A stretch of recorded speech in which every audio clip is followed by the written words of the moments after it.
કરતા હતા. એમાં વાત નીકળી કે કોરોના હતો ત્યારે રજનીકાંતે કરોડ રૂપિયાનું દાન આપ્યું. કેટલો મોટો દાન કહેવાય. સામે પેલા યુવરાજ કે એ તો ઠીક છે, પણ પેલો વિજય થેલાપતિ જે કઈક સાઉથ ઇન્ડિયાનો એક્ટર એ મોટો દાનવી છે. એને મોટો દાન આપ્યું. એને કેટલી વાર આપ્યું? પેલો કે એ ગમે તે રજનીકાંત જેવો નહીં. પેલો કે હું રજનીકાંત મોટો આવ્યો. પેલો કે રજનીકાંત અને ઉભા થઈ ગયા, ગાળો બોલ્યા, લાફાલાફી મારી, પથ્થર એકબીજા માં માર્યો, રિવોલ્વર લઈને પેલા યુવરાજ સિંહ ને ગોળી મારીને દિનેશ બાબુએ મારી નાખ્યો. એક જેલમાં ને એક ગયો ઉપર. એવું નવરા કેટલી નાની વાત. 5 દિવસ પહેલો, આજથી 5 દિવસ પહેલા ઔરંગાબાદમાં એક ઝઘડો થયો. શું થયો? એક ગાડી આવી, વેપારી દુકાન આગળ ગાડી પાર્ક કરી.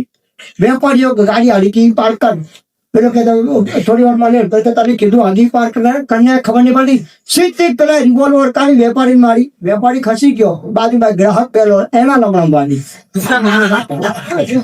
ગામનો માણસ આવ્યો. એટલે ગામના માણસો આવ્યા અને સીધા તૂટી પડ્યા. ગાડી વાળો બધા પેસેન્જરો જતા અંદર બહાર કાઢ્યા. મારીને ધૂમો કરી નાખ્યા. 3 જણ ઓન ધ સ્પોટ મરી ગયા. 2 જણને હોસ્પિટલ લઈ ગયા. એમાંથી એક મરી ગઈ. ગાડી હટાવવા બાબતે 5 જણના મોત થઈ. કેટલી બધી ઉગ્રતા અત્યારે જોવા મળે છે. તો સ્થિરતા. આવા સમય પ્રભુ શ્રી રામના પ્રસંગનું સ્મરણ કરીએ, આવા પાત્રો, આવા પ્રસંગો, આવા ચરિત્રો વાંચીએ તો ઓટોમેટિક આપણા જીવનમાં પણ સ્થિરતા આવે. જો ધર્મની રક્ષા કરીશું, ધર્મ આપણને એક રાખશે. ધર્મની રક્ષા કરીશું તો ધર્મ આપણને સતત પ્રેરણા આપશે. ધર્મની રક્ષા કરીશું તો ધર્મ આપણને હંમેશા ગૌરવાન્વિત રાખશે. આ ધર્મમાં એક તાકાત છે. તો ધર્મની રક્ષા કરવા માટે શું કરવું જોઈએ? તો ધર્મનું જ્ઞાન સંપાદન કરવું જોઈએ. જે હાલ તમે બધા યુવક સભામાં નિયમિત આવો છો, આ શું છે? ધર્મ રક્ષાનું પગલું. આજે ક્યાં તમે હિન્દુ શાસ્ત્રો બધા વાંચી શકશો? 33,000 શ્લોકનું રામાયણ, 700 શ્લોકની ગીતા, 1,00,000 શ્લોકનું મહાભારત, 1,00,000 શ્લોકના વેદો. આના કરતા પણ મોટા મોટા 1,00,000 શ્લોકનો હરિચરિત્રામૃત સાગર, એમાં ચોપાઈ 1,00,000. કેટલું વાંચીશું? અક્ષર પુરુષોત્તમ મહાત્મા લગભગ 12,000 જેટલા શ્લોક છે. આટલું બધું ક્યારે વાંચવા દઈશું? પણ આપણે નિયમિત યુવા સભામાં આવીને બેસી ગયા. શાસ્ત્ર માત્ર નિચોડ આપણને 2 કલાકની યુવા સભામાં મળે. તો જ્ઞાન, કારણ જ્ઞાન વગર તમે પણ ધર્મની રક્ષા નહીં કરી શકો.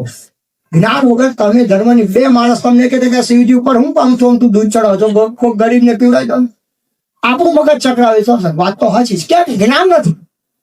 જ્ઞાન નથી, દુનિયાનું જ્ઞાન છે આપણને. ભારત મેચ રમતો ના હોય તો 2 ટીમોનો સ્કોર ખબર હોય અને આટલા થયા, અજીત છે ના હશે, કશું લેવા દે. એ જ્ઞાન છે. પણ નોલેજ ઇઝ પાવર. કયું પાવર? કયું નોલેજ? ધર્મનું જ્ઞાન. ધર્મનું જ્ઞાન આપણને અંદરથી પાવર આપશે. આ રામ જન્મભૂમિનો કેસ જયારે સુપ્રીમ કોર્ટમાં ગયો, વકીલ કોણ લડશે આ કેસ? અને તે કરે ટી પરાશરન, 92 વર્ષની ઉંમર. 92 વર્ષની ઉંમરે જેવો સુપ્રીમ કોર્ટમાં કેસ ગયો અને તરત એમણે જૂનો નિવૃત્ત જેવું જ હતું, નિવૃત્ત થઈ ગયેલા, જૂનો કોટ ચડાયો, ફાઇલો લીધી, પોતાની જૂની સુટકેસ લીધી, ચશ્મા પહેર્યા અને સીધા બહાર નીકળ્યા. દીકરા મોહને પૂછ્યું, પિતાજી કોના વકીલ થવાનું છે? ભગવાન શ્રી રામનો વકીલ થવા જાઉં છું. 92 વર્ષે માણસ મોટો થઈ ગયો અને ગયા. પિતામહ ગણાય છે ભારતમાં. નિષ્ણાતો એને કાયદાના પિતામહ કહે છે અને ભારતના ધર્મવીરો એને દેવતાઓના વકીલ કહે છે. કારણ કે ધર્મ ઉપર જયારે કઈક આક્રમણ થાય, કોઈ એવો કેસ આવે ને ત્યારે સીધા ટી પરાશરન મેદાનમાં ઉતરે. સેતુ બંધ રામેશ્વર જે આપણું છે, એ આખો રામ સેતુ તોડવાનો પ્રોજેક્ટ હતો. સેતુ સમુદ્રમ નામનો આખો પ્રોજેક્ટ હતો. આખો રામ સેતુ તોડી નાખવાનો. અને તે ઘડે ટી પરાશરન ઉતરેલા મેદાનમાં. સબરીમાલા મંદિર, એમાં પણ બધી ધાર્મિક વિધિઓને ભૂલી જવાની, કરવાની એ બધી વાત. ત્યારે પણ હું મેદાનમાં ઉતરેલા ટી પરાશરન. અયપ્પા ભગવાન વતી કેસ લડેલા. અયપ્પા ભગવાન આપણે અબુધાબી મંદિરમાં પધરાઈએ છીએ. એમના કેસ લડે, જીતા લીધો. સેતુ બંધ વાળો કેસ જીતા લીધો અને પછી ઉતર્યા આમાં લડીશ. 92 વર્ષની ઉંમરે રોજના 16 કલાક અભ્યાસ કરો. રોજના 16 કલાક અભ્યાસ કરે અને બોલે એટલે દલીલો કરે ઊભા. અયોધ્યા કેસનો જયારે પ્રથમ દોર ચાલુ થયો અને એ વખતે એમાં દિવસમાં 67 કલાક દલીલો કરી. આ રામનું જ મંદિર છે, રામ જ અહીં આગળ જન્મ્યા છે અને આ જ હોવું જોઈએ. ત્રીજો દોર ચાલુ થયો. ત્રીજા દોરમાં 5 દિવસમાં 24 કલાક બોલ્યા. 92 વર્ષની ઉંમર. એ જયારે બોલતા હતા ને આખી કોર્ટ આમ સન્ન થઈ જાય. રંજન ગોગોઈ જે મુખ્ય ચીફ જસ્ટિસ હતા એને રિક્વેસ્ટ કરી કે સર તમે ખુરશી પર બેસીને બોલો, 92 વર્ષ તમારું. નહીં, વકીલે તો ઉભા જ બોલવાનું, ઉભો જ બોલીશ, રામ નો વકીલ છે. અને દલીલો કરી એક પછી એક દલીલો કરતા જાય અને સ્થિરતા સાથે પાછળ વિપક્ષી દલીલે એક વાર તો એમને નકશો કાઢ્યો અમને અને નકશો બતાવ્યો. વિપક્ષી વકીલે નકશો લઈને ફાડી નાખ્યો કોર્ટમાં. આખી કોર્ટ ચોકી કે શું કર્યું? તે પરાશરણજી હતા, હાસ્ય આંસુ બોલ્યા, મારી પાસે હજુ બીજા અહીંથી પણ સારા પુરાવા છે. પેલો તારો બોર થઈ ગયો. પણ પછી પેલા આ ટી પરાશરણની દલીલો જઈને પેલી ચોકીઓ અને પછી પેલા જોરથી બેન્ચ પર હાથ પછાડી ગયો. વન્સ એ મોસ્ક ઓલવેઝ મોસ્ક. એક વખત મસ્જિદ હતી, કાયમ મસ્જિદ જ રહેશે. ટી પરાશરણ ઠંડે કરે છે બોલ્યા, વન્સ એ ટેમ્પલ ઓલવેઝ ટેમ્પલ. નોંધાઈ ગઈ ચીફ જસ્ટિસના ચોપડે અને એક પછી એક દલીલો કરતા જાય અને છેલ્લે ચુકાદો આવી ગયો. અને ચુકાદો શું આવી? સરયુ નદીની અંદર બીજું કોઈ પણ ધાર્મિક સ્થાન રામ મંદિર સિવાય કોઈ હોવું જોઈએ નહીં. પણ આ પરાશરણને જાય છે, દેવતાના વકીલ, પણ એક જ હોય, રોજના 1 કલાક પૂજા કરે છે. 92 વર્ષની ઉંમરે કોર્ટમાં જતા પહેલા 1 કલાક પૂજા છેલ્લા 25 વર્ષથી કરે છે, કેસ માટે નહીં. આટલી ઉંમરે આટલી મોટી હસ્તી વકીલ એટલે કેટલું દિમાગ ચલાવવાનું હોય.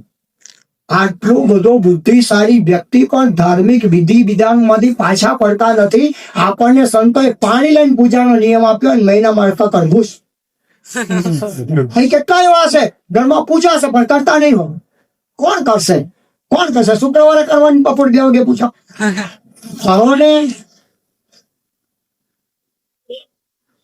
ધર્મો રક્ષાથી રક્ષિતા. તમે ધર્મનું રક્ષણ નહીં કરો, ધર્મ પણ આપણું રક્ષણ નહીં કરે. આ બધી વસ્તુઓ આપણને રક્ષા દો. તી પરાશરની પાસે નોલેજ હતું, ધર્મનું જ્ઞાન હતું. અને ઉપનિષદ કો, ગીતા કો, રામાયણ કો, કોઈ પણ શ્લોક વિશે પરાશર ઉભા કહી શકે છે. ધર્મનું જ્ઞાન હતું, આજે ધર્મની કેટલી મોટી રક્ષા થઈ. આવા જ એક બીજા સંત છે, જગત ગુરુ રામભદ્રાચાર્ય. હમણાં અમદાવાદમાં કથા કરીને ગયા. 74 વર્ષની ઉંમર છે. 2 મહિનાની ઉંમર હતી ત્યારથી અંધ છે. પણ નાના હતા ત્યારથી ધર્મશાસ્ત્રોમાં ઊંડો રસ લીધો. રામભદ્રાચાર્યનું નામ એટલા માટે લઈએ છે કે અયોધ્યાના મંદિરના મુખ્ય ગવાહ તરીકે રામભદ્રાચાર્યજી હતા. પેલા વકીલ હતા, આ ગવાહ હતા. એટલું બધું અને શાસ્ત્રોનું નોલેજ છે, તમને કદાચ મગજ ચક્રાવે ચડી જાય. 5 વર્ષની ઉંમરે 15 દિવસમાં શ્રીમદ ભગવદ ગીતા આ રામભદ્રાચાર્ય કંઠસ્થ કરી લીધી. 5 વર્ષની ઉંમર. 7 વર્ષની ઉંમરે 60 દિવસમાં રામચરિત માનસ આટલો જાડો ગ્રંથ આટલી સાઈડ નો આખો મોડે કરી નાખ્યો રામભદ્રાચાર્ય. એના આધારે એને બધી દલીલો કરી અને એક પછી બહુ ભણેલા પ્રસ્થાન કઈ ઉપર ભાષ્ય લખેલું છે. મહામહોપાધ્યાય છે. 230 પુસ્તકો પોતે લખેલા. અંધ છે 230 પુસ્તકો પોતે લખેલા છે. એને જયારે કોર્ટમાં હાજર કરવામાં આવ્યા, વિપક્ષી વકીલે કીધું આ તો અંધ છે, ના ચાલે. રામભદ્રાચાર્ય પૂછ્યું તમારે કેવા ગવાહની જરૂર છે? કે શાસ્ત્રોનું બધું એને શાસ્ત્રો વાંચેલા હોય, શાસ્ત્રોનું જ્ઞાન હોય એ. તો હમણાં બોલીને બતાવ્યું અને પછી કીધું સર્વસ્ય લોચનમ શાસ્ત્ર. સાચી આંખ તો શાસ્ત્ર છે. તમારે કયા શાસ્ત્રનો રેફરન્સ જોઈએ છે? બોલો, હું આપું. તમને નહીં ખબર હોય હું બોલીશ. પછી કોર્ટે પરમિશન આપી. કદાચ પહેલી વાર જ આ અંધ વ્યક્તિ આટલા મોટા કેસમાં જુબાની આપવા આવ્યા છે અને રામ ભદ્રાચાર્ય પછી એક દલીલો એક પછી પુરાવા રજૂ કરે શ્લોક સાથે. શાસ્ત્રો પુરાવા બધા રજૂ કર્યા. અને એક મુસ્લિમ જજે એમને પ્રશ્ન પૂછ્યો કે અયોધ્યા અને રામનો ઉદ્દેશ ઉભેદમાં છે. રામ ભદ્રાચાર્યથી કે 10મો સર્ગ 31મું ભાષાંતર અને બીજા નંબરનો શ્લોક અયોધ્યા અને રામ પણ એક જ શ્લોકમાં છે. વાંચો. નીકળી 441 પુરાવા આપ્યા અને હિયરિંગ થવાનું હતું 9મી તારીખે. એ વખતે આગલા દિવસે અશોક ઘોષ કરીને વ્યક્તિ હતા એમને ચીફ જસ્ટિસને કીધું કે રામ ભદ્રાચાર્યજીના બયાન ઉપર ફરી એકવાર નજર નાખી લઈએ. અને એ બયાન નાખ્યું અને બીજે દિવસે સંપૂર્ણ ચુકાદો હિન્દુઓ તરફી આવ્યો હતો. રામ ભદ્રાચાર્ય જ્ઞાન હતું તો શાસ્ત્રોનું તો ધર્મની રક્ષા કરી શક્યા. આપણને કેટલું જ્ઞાન છે આપણે સત્સંગમાં આવીએ પણ સત્સંગમાં સૌથી વધારે માથાનો દુખાવા જેવો પ્રોજેક્ટ કયો તમારા માટે ખબર છે? સત્સંગ શિક્ષણ પરીક્ષા. કેમ આવું? રસ નથી આપણને, પણ નોલેજ ઇઝ પાવર. આપણને આપણા ધર્મનું જ્ઞાન હશે તો જ આપણી સુરક્ષા થશે. તો આપણે આપણા ધર્મના જ્ઞાનમાં આવા રસ લેવો જોઈએ, શાસ્ત્રો વાંચવા જોઈએ, સત્સંગ શિક્ષણ પરીક્ષાઓ આપવી જોઈએ, સભામાં આવવું જોઈએ, સભામાંથી જ્ઞાન પ્રાપ્ત કરવું જોઈએ. કારણ કે જે ભગવાન શ્રી રામચંદ્ર આવતીકાલે પ્રસ્થાપિત અયોધ્યામાં થવાના છે મૂર્તિ રૂપે, ભગવાન સ્વામિનારાયણ પ્રથમના 68ના વચનામૃતમાં વાત કરે 8 પ્રકારની પ્રતિમા અને 9મા સંત, એને વિશે હું અખંડ રહ્યો છું. તો એ જ રામચંદ્ર ભગવાન કે રાઘવ કો ઓ કેશવ કો આપણને મહંત સ્વામી મહારાજ રૂપે મળ્યા છે. મહંત સ્વામી મહારાજમાં અખંડ રહી અને આપણને એ માર્ગદર્શન આપી રહ્યા છે. બ્રહ્માનંદ સ્વામી બહુ સરસ એક પદમાં જણાવે છે કે એસે સંત ખરે જગ માહી પેરે નહીં ચાહત લોભ હરામ કુજી સદાશીલ સંતોષ રહે ગઢ ભીતર ક્રોધ કેદ કિએ કામ ક્રોધ કુજી અરુજી પહુ સે કछु જૂઠ ન બોલે ગાંઠ ન રાખત રામ કુજી બ્રહ્માનંદ કહે સત્ય વાર્તા કો ऐसे संतों में श्याम हजूर है जी. તુલસીદાસજીએ રામચરિત માનસમાં કહ્યું છે, નારી નયન સર જાહીને લાગા, ઘોર ક્રોધ તમ નિશિજ જાગા, લોભ પાસ નહીં નર ન બંધાયા, વો નર આપ સમાન રઘુરાયા. સાક્ષાત ભગવાન તુલ્ય એ વ્યક્તિ છે જેને આ સંતત્વના સંપૂર્ણ નિયમો સિદ્ધ કર્યા હોય.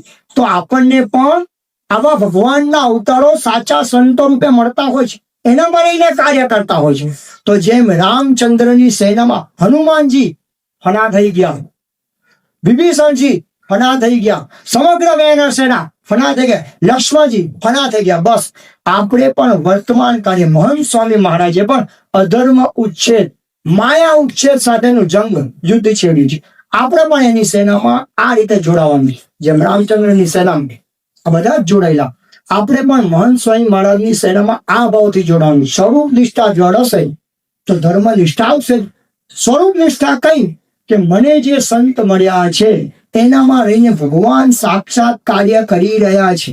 રામચંદ્ર ભગવાન, ભગવાન શ્રી કૃષ્ણ, ભગવાન સ્વામિનારાયણ એ બધા જ મને મળેલા સ્વરૂપમાં કાર્ય કરી રહ્યા છે. અને પછી ધર્મ નિષ્ઠા આવશે, ધર્મની રક્ષા આપોઆપ થશે. કારણ પ્રગટ ભગવાનનું ભજન કરીએ છીએ. કીર્તનમાં કહ્યું છે, પ્રગટને ભજી ભજી પાર પામ્યા ઘણા ગીત ગણી કા કપિલ વૃંદ કોટી. પ્રગટનું ભજન કરવાથી સિદ્ધિ પમાય છે. હનુમાનજીએ કોનું ભજન કર્યું? પ્રગટ ભગવાનની. કેટલી સિદ્ધિ પામ્યા? રામ લક્ષ્મણ જાનકી જય બોલો હનુમાનજી. કેટલા જેમના ગુણો ગવાય છે.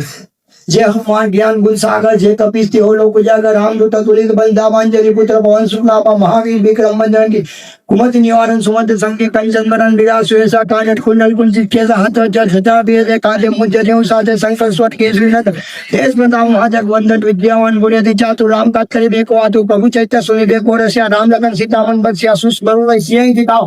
विपत रूप धरि लंक चढ़ा हुआ भीम रूप धरि असुर सहारे रामचंद्र के राज सवारे लाए सजन लखन सियाए श्री रघुवीर हर्षि उराए रघुपति की बहुत बड़े तुम मम प्रिय भरत समय सहस वदन तुमरो जस गावे श्रीपति कंठ लगावे सनकादिक ब्रह्मांड पुनिसा नारद सारद सहिष्णुता जंक वैदिक पाल जहाते कभी कोविद कहे कि निताते तुम उपका सुग्रीव कीना राम मिला राजपत दीना तुमरो मंत्र विभीषण नाना लंकेश्वर बेसब तक ज्ञान जुग सहज जोधन पर वाहन लीलत मदन तक ज्ञान तप मूर्ति का वेली मुंबई जल्दी ना दिए दुर्गम का जगत के सेठे सुब्रमण्य उग्र तुमरे कहते राम द्वारे तुम रफर होत ना आज्ञा बिन पैसारे सब चुक लहे तुम्हारी संज्ञा तुम रक्षक काल को ने आपन से सारो पे तीनों लोग हाफते का पे भूत विचार निकल नहीं आवे महावीर जम नाम सर ना से रोग मिटे सब पीड़ा जपन नरेंद्र हनुमत बीजा संकट से हनुमान छुड़ावे मन का वतन ध्यान जो लावे सब पर रात तपस्वी राजा तिनके रात सर्व जीता ला और मन जो कोई लावे सोई अमित जीवन में पावे चारों जुग प्रताप सुधा है फसी जगत उद्या साधु संत के तुम रखवाए असुर निकंदन राम डोला हर्ष सिद्धि नव निधि के लाता असुर दीन जानकी माता राम रसायन तुमरे पासा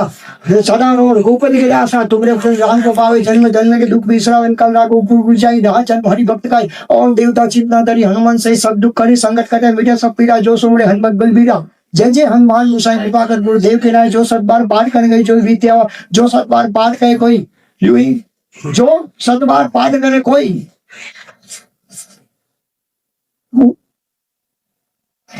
सुखे बंदी महान होय जो ये बड़े हनुमान चालीसा होय सिद्धि साखी कहूचिया तुलसीदास सदानी चेहरा कीजे दास हृदय मोहन डेरा आस्था पराक्रमो हनुमान जी सेन आ ताकत क्या है प्रगट भगवान નું ભજન તો પ્રગટ ભગવાન નું ભજન જો આ રીતની ધર્મનિષ્ઠા જાગી હોય તો જ્ઞાન મેળવવા માટેની ધર્મના નિયમો પાળવા માટેની પૂજા પાઠ કરવા માટેમાં ક્યારેય શિથિલતા આવે નહીં આજે 92 વર્ષના ટી પરાશરણ ભગવાન રામનું નામ પર ઊભા થઈ ગયા ભદ્રાચાર્યજી 74 વર્ષે પર કડે ધડે ભગવાન રામની ગવાહી આપવાની તો ધર્મમાં કેટલી તાકાત છે આજનો 25 વર્ષનો યુવાન 80 વર્ષના ડોસલા જેવો થઈ જાય છે અકાળ વૃદ્ધત્વ કેમ ધર્મનિષ્ઠાનો અભાવ જો ધર્મનિષ્ઠા રાખીશું ધર્મની રક્ષા કરીશું તો ગૌરવ પણ પ્રાપ્ત કરીશું એક પણ થઈશું અને સાથે પ્રેરણા પણ પ્રાપ્ત કરીશું ટૂંકમાં ધર્મો રક્ષતી રક્ષતા જો આપણે ધર્મનું રક્ષણ કરીશું તો ધર્મ આપણું રક્ષણ કરશે શ્રી સ્વામિનારાયણ ભગવાન